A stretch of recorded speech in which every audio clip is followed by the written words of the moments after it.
And we're back. This is Elliot Serrano and Jose Melendez coming to you from Dreamland Comics in Schaumburg, Illinois. Thank you for joining us here yet again on CCW TV, the Comic Culture Warrior video channel. We are now at the part that we call Last Rants, and you know what Last Rants is. A lot of stuff went down, has been going down over the past couple weeks that we talked about. A lot of, dumb stuff, it's just funny. I find it interesting that, when DC was kind of pulled into the whole Warner Brothers entertainment thing, that happens, and Marvel being bought by Disney happens. And I know the Marvel thing happened first. The Marvel thing happened first, and then right after that happened, DC got acquired, got pulled into Warner Brothers. And they became DC Entertainment. DC Entertainment. And then the talk was, well, that the two companies were trying to outdo each other. But you really, that's not really the case, because when stuff like that happens, it's pretty, there are a lot of things that they got to coordinate to make it happen. So it was just a coincidence that they happened when they did. Brightest Day and the Heroic Age at both companies just seem to be happening around the same time. It's like Dante's Inferno and Volcano coming out in the same summer. That is true. Which one did you prefer? I actually like Dante's Peak better. I thought Dante's Peak... you know what? I haven't seen both of them. You haven't seen both? Volcano? I've seen both Dante's Peak and Volcano. Volcano's pretty bad. I mean, really, really bad. But anyway. Now you have this whole thing. Tom Brevoort got promoted at Marvel. Mm-hmm. Got a nice little bit. I mean, and I think deservedly so. The guy's been working for Marvel for years and is like the keeper of the continuity, as they say. Too bad he can't use any of the experience to help out the continuity in their books. No, really, Tom Brevoort needs to sit down Jeff Loeb. Really needs to sit down Jeff Loeb and talk to him about that. Yeah, because everything that we were talking about that happened in Do More, and there's this awesome scene where Wolverine's like, well, how are we just going to bust in there, right? And Black Panther says, no, no, we can't just bust in there. Like, there's all these things in place that we're going to have to, all these systems in place. It's not an easy place to break into at all. So, they lay out this whole thing for 3 pages saying why they can't just go in there guns blazing. And then what happens in Fall of the Hulk? Who's this? Red Ghost?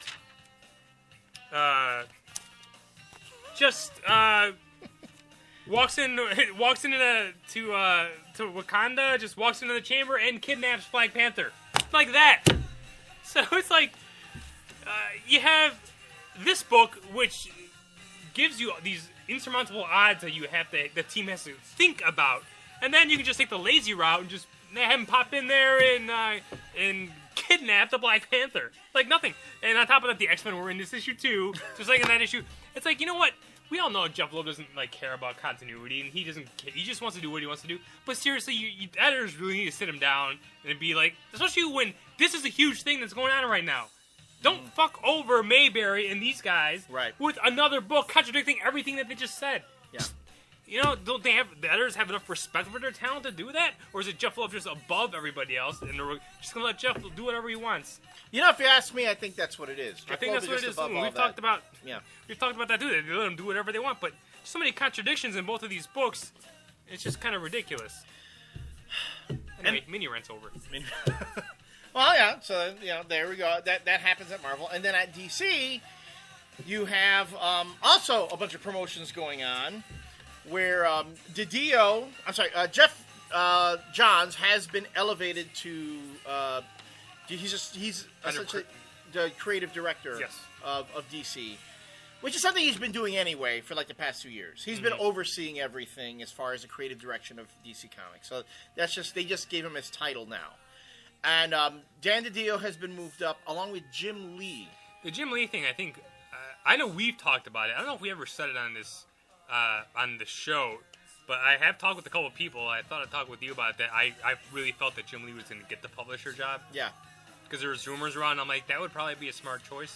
I have this feeling that that's ultimately what's going to happen. That Jim Lee is going to end up being the publisher. Mm-hmm. He'll be like, the guy, and DiDio will be like that board member. Well, DiDio is still like editor-in-chief, though, too. Like co-publisher, yeah. So I'm wondering if they're going to bump somebody up and replace DiDio as editor-in-chief, since now he's co-publisher. Well, because I was going to say, didn't DiDio kind of like move into that position that Paul Levitz had? No, all 5 of these people are taking over the one job that Paul Levitz had. Paul Levitz had? Okay. Yeah. Because it just seems like there's all this maneuvering going on and people being moved here and moved there, and it can seem somewhat inconsequential. Mm-hmm. Because I've had conversations with other industry folk, and this really seems to have more long-term effects than in the short term. I don't think anything that you see going on at Marvel and DC right now are going to affect comics for at least the next couple years. But you could see some other things happening down the line. Well, okay. I was just reading, speaking of Rich Johnson again, on Bleeding Cool, that DC actually called him and asked him to do a sit-down interview with all of them on the phone together. Yeah. And he came out and said no one from DC high up has ever wanted to do that. They've shot away from Rich Johnson. Mm-hmm. And he's already said that this just happens on the first day that they're announced, so it could be a new kind of DC that you're looking at. And they're also talking about how a lot this might be a growth time for DC, about how they might be bringing in some new artists, some new writers, and they're going to fast track some of these things instead of being very. Now it's funny that you should mention that. I have, through some industry folk, have heard that yes, as far as a growth time, right now, if you are someone in the market to try to make it into DC, now's the time to bring your pitches. Because from what I understand, DC is going to kind of adapt the Marvel strategy. Start putting more stuff out there. Because remember how we used to talk about Marvel having that market share because he just had so much more product out there? Mm-hmm. I think DC is now going to answer with more product of their own. So if you're someone who's been meaning to pitch to DC for a while, now's the time to do it. Which has its positives and its negatives. Because if I'm really hoping that DC decides that they're going to start putting out, giving more ideas room to breathe. But if they start doing this, just flooding the market now, I don't think comics killing their own titles by just carpet bombing, and that's going to be bad news if they do that, and it ends up, both the big two kind of flooding the market with their stuff. That's going to be bad news for anybody else. Yeah. Because now you're talking about really competing for fanboy dollars. Because I know there's been discussion on the board about Spider-Man going weekly. Well, we talked about this a couple months ago where it's already 3 times a month. Uh-huh. But we talked about in March, there's 5 Wednesdays. It's going to ship every week. There's going to be 5 issues of Amazing Spider-Man in 1 month. And, and there's been rumors that an Avengers book, they might be trying the same thing with an Avengers book somewhere down the road. And as Blackest Night ends and Brightest Day is going to start, there's going to be another Green Lantern book. The Guy Gardner's going to have his own book, which is kind of cool because it's Guy Gardner. But it's one of those things that you have 5 Deadpool books out there right now. Yep. You have all these Spider-Man books now. Now you only don't have Amazing Spider-Man, but now you have Web of Spider-Man, you have Spider-Man 1602, and you have all these other miniseries and stuff going on at the same time. So Amazing Spider-Man is not that special anymore to deserve it to have 3 times a month. Right. And if they're just going to give us more of what people have been buying, like more Green Lantern books, don't turn Green Lantern into X-Men or the Avengers. Do not do that because it's just going to make those books not as special, and I think it's just going to water down everything. It's just going to become a convoluted mess, like most of the Avengers books and all the X-Men books. And it's history repeating itself, and both companies are guilty of this, both Marvel and DC. Remember when J.M. DeMatteis, Kevin Maguire, and Keith Giffen were doing Justice League, remember? And it was huge. Yeah. It went over huge. So they had all these different Justice Then they had all the Justice League spin-offs, and then what happened? It killed the Justice League franchise. Then they had to reboot it somewhere down the road. So, you can see that both companies are falling into that same trap. You find the winning formula, and then you try to, you go back to that well time and time again to try to get, gain more popularity, gain more of the market share, get more readers, and you can't, it's like killing the goose that laid the golden egg. Yeah. We didn't mean to talk about this, but I'm just thinking about it right now. It's like when you are given a chance to reboot and to get people into your books. So Avengers is going to be, all the Avengers books are getting canceled. We've talked about this, but then they're going to be replaced with like 4 Avengers books. Secret Avengers by Brew Baker and Mike Deodato, which sounds pretty interesting. You're going to have Avengers Academy, written by Crystal Skage, which should be cool. And there's I think another 4th Avengers book, which is as of yet unnamed, and hopefully that's going to be Dan Slott's book. But then you have... He's doing the Avengers anthology. He's doing an anthology book. Well, he's doing a story in the Heroic Age anthology. Right. There's going to be a Captain Britain story in there, and I know he's going to be writing his own stuff. But anyway, so the 4th book is they're relaunching Avengers, but Brian Michael Bendis is still going to be writing it. Right. But John Romita Jr. is going to be coming in the draw. But here's the thing. You have a chance to reboot something. You have a chance for it to grow and just let it become its own thing. And Brian Michael Bendis, all he's doing with that book is he's taking the new Avengers and he's putting Thor and Iron Man in it. Yeah. He's already... Spider-Woman's still on the team. Spider-Man's still on the team. Wolverine's still on the team. Yeah. Bucky's still going to be on the team. Yeah. Even though Nick Cage... Nick Fury? No. Power Man. Oh, Luke Cage. Luke Cage, sorry. Jesus. Luke Cage is supposed to be heading the Thunderbolts. Heading Thunderbolts, but Ben said in the interview this week that he's going to be in in Avengers book 2. So it's just a new Avengers with Thor and Iron Man. It's like, what's the point? Was the whole point not to get the original team back together and have something fresh? Yeah, I mean, that was essentially New Avengers when he first started writing it. Like in the very beginning. Yeah. I mean, it's the nothing same new. Team. Yeah, it's nothing new. You know what else is nothing new? And we talked about this specifically in our Dark Avengers reviews a year ago when he was using Morgana Le Fay. It's like he's just doing a King the Conqueror story with Morgana Le Fay. So who does he have for the main villain? King Avengers number 1? King the Conqueror. Yeah. Look, we just read that story a year ago. Right. Yeah. So when you drop the ball like that and you add nothing fresh, it doesn't get anybody excited about it. No, and on top of that, Bendis is doing it fresh. If you listen to him, that's why he stayed on the book. Yeah. But, it's like, it's time for other people. Why isn't Dan Slott doing the Avengers book? Why isn't Crystal Skage? Why isn't Jeff Parker? Why can't they give these other guys... Bendis had his run with New Avengers. He had the book for 6 years. It's time to move on. Give people someone else.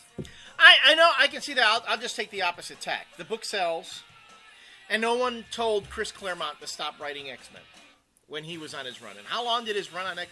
Well, it's still going. He kind of picked it up and gone. But they should have learned from that mistake because that run should have ended a long time ago. Yeah, but the book still sold, is what I'm saying. He will be pulled off the book when the book stops selling.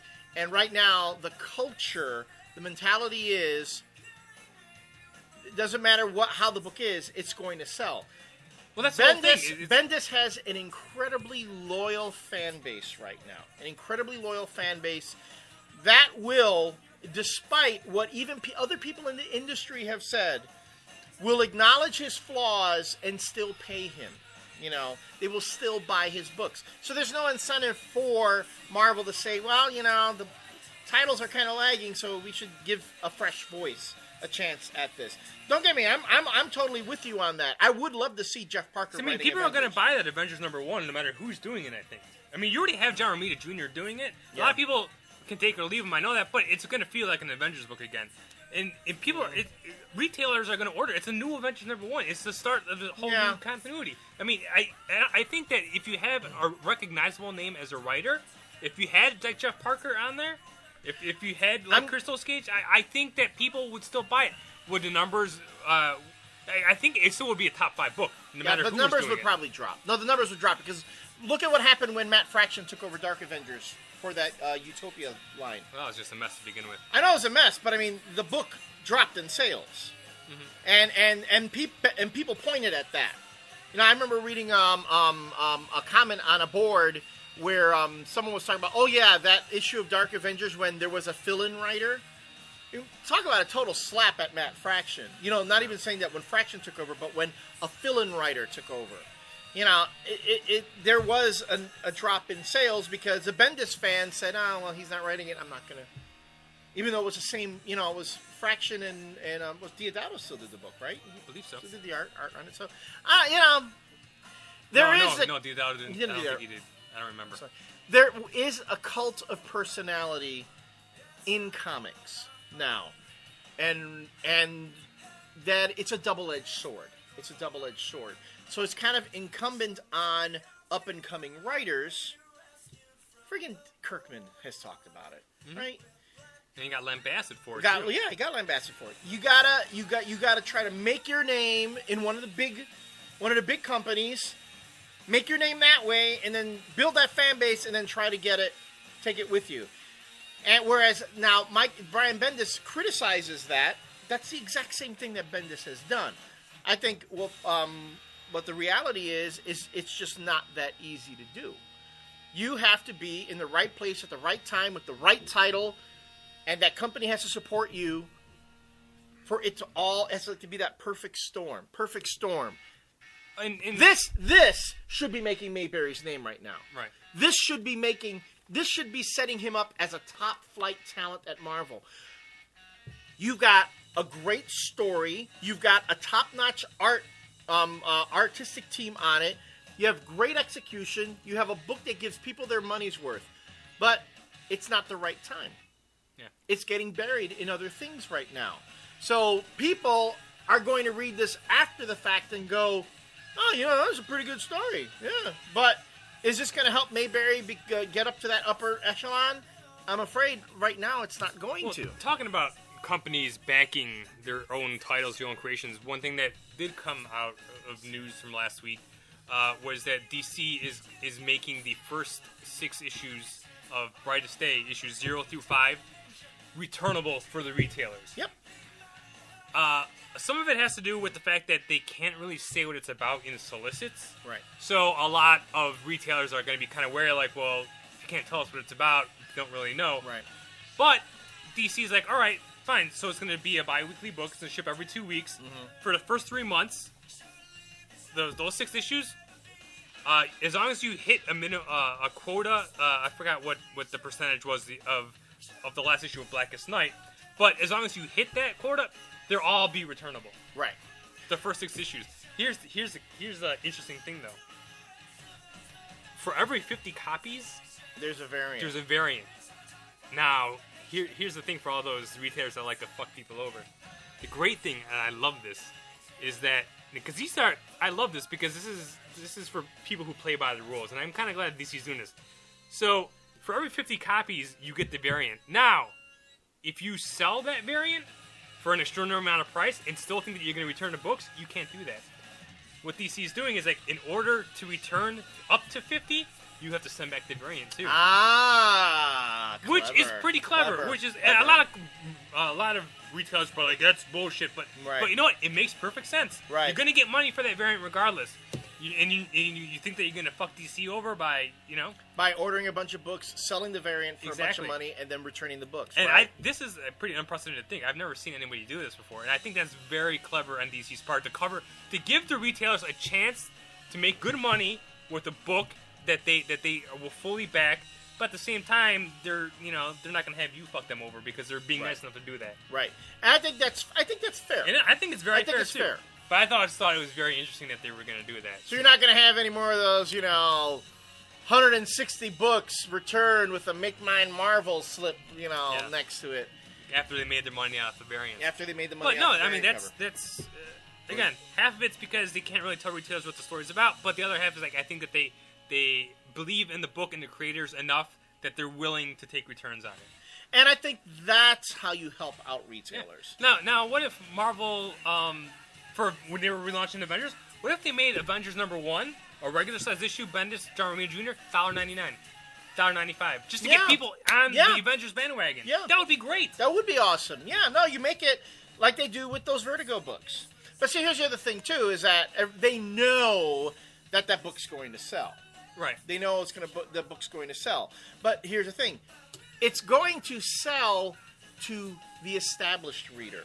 It's not going to sell as much to new readers. Right, and that's how you get the new readers is by giving them an incentive to try your book. And I think that's, I mean, a lot of these Vertigo books, like Joe the Barbarian and Unwritten, and those Sweet Tooth, those are all dollar books. The first issue, and that's what got people into it, and people are in love with those books. Yeah. They gave that book a chance because DC was giving them incentive to do something, and then they hooked them with a really good story. They believed in the product that much that they're going to give it to you at a discounted price because they think that, you know, you're going to come back to pay full price from here on out. I do not, to my knowledge, I do not remember Marvel ever doing that for a book. Oh, remember but they used to do like crazy shit like Fantastic Four for like 9 cents. Remember when oh, that's right. Ringo, yeah. Again, but that's when Ringo and Wade came on. It, yeah. And that's how they pumped up that book. They sold it for 9 cents, and that was a good book, and a lot of people got into it. But you don't see like that anything like that from Marvel anymore. What they're doing, man, this last round is going along. What they are doing though is that they're doing Marvel's greatest comics for $1. You know what? I have heard of that. And the first issue, which is Invincible Iron Man, #1 by LaRocca and Matt Fraction, they're giving away for free. But those are all reprinted books. But still, I mean it pretty much is pretty much giving people a taste of a trade paperback for $1, and they're thinking to me that's and Image is doing the same thing too now. Yeah, and DC did it. DC's done it after Watchmen. To me, it was just a way to get people into the trades to make money. It's a $1 advertisement for a trade paperback. I don't have a problem with that though.